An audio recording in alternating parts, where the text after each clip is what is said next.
अस्सलामुअलैकुम दोस्तों, हूँ राव और आज की कहानी एक ऐसी कहानी है जो सुनने के बाद आप अपने गांव वालों को शक की नजर से देखेंगे।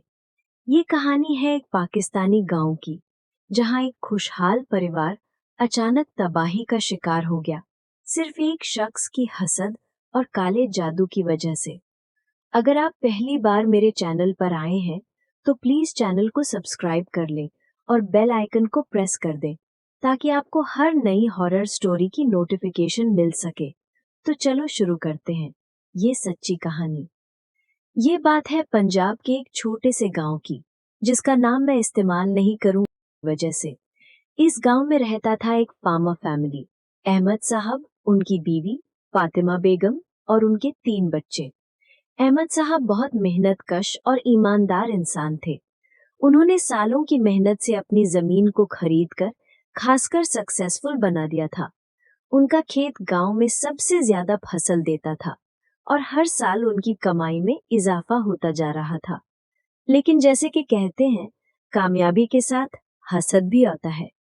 गांव में ही एक और आदमी रहता था जिसका नाम था शौकत। शौकत भी फार्मर था, लेकिन उसकी जमीन अहमद साहब जितनी अच्छी नहीं थी।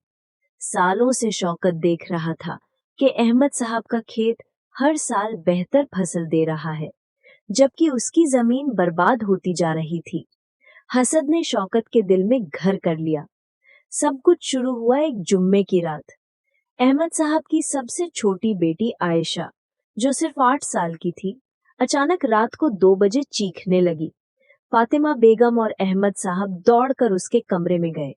आयशा अपने बिस्तर पर बैठी थी, लेकिन उसकी आंखें बिल्कुल खाली थीं, जैसे कोई उसके अंदर से देख रहा हो। अम्मी, कमरे में कोई है? आयशा ने कांपती हुई आवाज में कहा।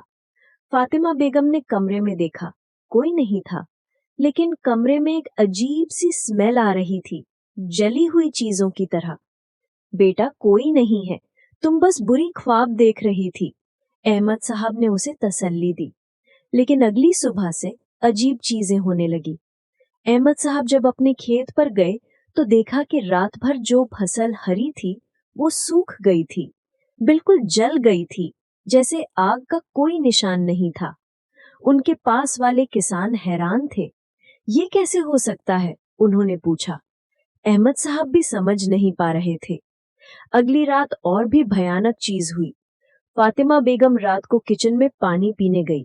अचानक उन्होंने देखा कि बावर्ची खाने में सारे बर्तन खुद ब खुद हिल रहे थे। ग्लास, प्लेट्स, सब कुछ हवा में उठकर गिर रहे थे। फातिमा बेगम ने डरावनी चीखें मारी।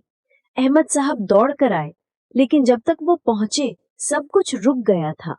लेकिन जमीन पर सभी बर्तन टूट चुके थे। अल्लाह का नाम लो, घर में कुछ गलत हो रहा है, फातिमा बेगम कांपते हुए बोली। इस रात के बाद पूरी फैमिली ने महसूस किया कि घर में कोई और भी है। अचानक ठंड महसूस होती थी, दरवाजे खुद से खुलते और बंद होते थे, और सबसे डरावनी बात, रात को आवाजें आती थीं। अजीब आवाजें, जैसे कोई विस्पर कर रहा हो किसी अजीब जुबान में। अहमद साहब ने सोचा कि शायद ये सिर्फ उनका वहम है, लेकिन फिर एक दिन उनके बड़े बेटे हमजा के साथ कुछ हुआ जो सबकी रूह कांपा दी। हमजा स्कूल से वापस आ रहा था जब अचानक वो गिर गया। जब गांव वाले उसे उठाने लगे तो देखा कि हमजा की पीठ पर कुछ लिखा हुआ था, खून जैसा कुछ, अजीब से निशान, सिंबल्स। गांव के बुजुर्ग ने देखा और उनका चेहरा पीला पड़ गया। उन्होंने कहा, ये तो काले जादू के निशान हैं। अहमद साहब को समझ आ गया कि ये कोई भूत या जिन नहीं था, ये किसी इंसान का किया हुआ काम था।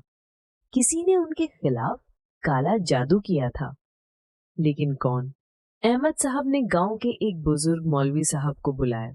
मौलवी साहब ने जब घर देखा तो उन्होंने बताया कि घर में कई जगह तावीज़ात छुपाई गई हैं। किसी ने तुम्हारे घर में ये चीजें छुपाई हैं ताकि तुम्हारे फैमिली को नुकसान पहुंचे, मौलवी साहब ने कहा। फिर उन्होंने घर के तलाशी ली और देखा क्या मिला। दरवाजे के नीचे एक ब्लैक कपड़े में लिपटे हुए बाल और नाखून। बेडरूम में मैट्रेस के अंदर लेमन जिसमें कांटे घुसे हुए थे।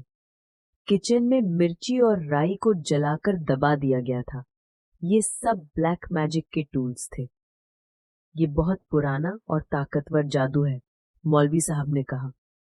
जिसने ये किया है उसने किसी तांत्रिक या आमिल से मदद ली है। अहमद साहब का दिल टूट गया। लेकिन कौन कर सकता है ऐसा? हमने किसी का बुरा नहीं किया। मौलवी साहब चुप रहे। वो जानते थे कि हसद कभी किसी बात की मोहताज नहीं होती। मौलवी साहब ने घर का इलाज शुरू किया। उन्होंने हर कमरे में कुरान की आयत पढ़ी, घर को पाक किया और उन तमाम तावीज़ात को जला दिया। धीरे धीरे चीजें नॉर्मल होने लगी। आयशा ने बेहतर महसूस किया, हमजा की पीठ के निशान मिट गए और घर में वो अजीब फीलिंग खत्म हो गई। लेकिन अहमद साहब को पता था कि किसी ने ये जरूर किया था। उन्होंने गांव में चुपके से इन्वेस्टिगेशन शुरू की और फिर उन्हें पता चला। एक गांव का आदमी कहता रहा था लोगों को कि अहमद की किस्मत ज्यादा दिन नहीं चलेगी। वो आदमी था शौकत। अहमद साहब ने शौकत से साफ साफ पूछ लिया, शौकत, तुमने मेरे खिलाफ कुछ किया है?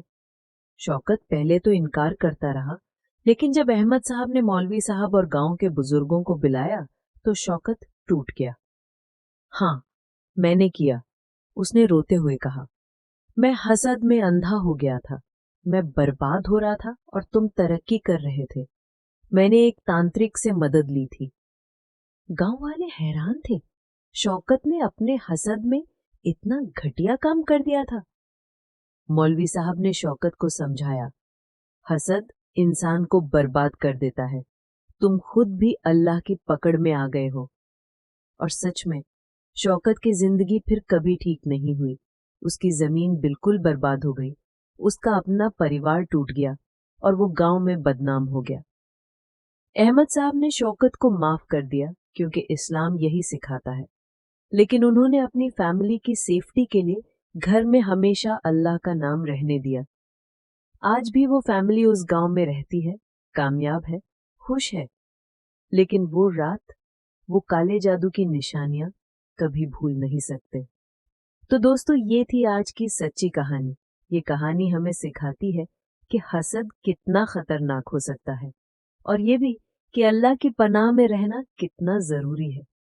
अगर आपके साथ भी कोई ऐसा वाकया हुआ है तो कमेंट सेक्शन में जरूर शेयर करें और वीडियो को लाइक और शेयर करना ना भूलें। अल्लाह हाफिज दोस्तों। अगले वीडियो में मिलेंगे एक नई हॉरर स्टोरी के साथ। खुदा हाफिज।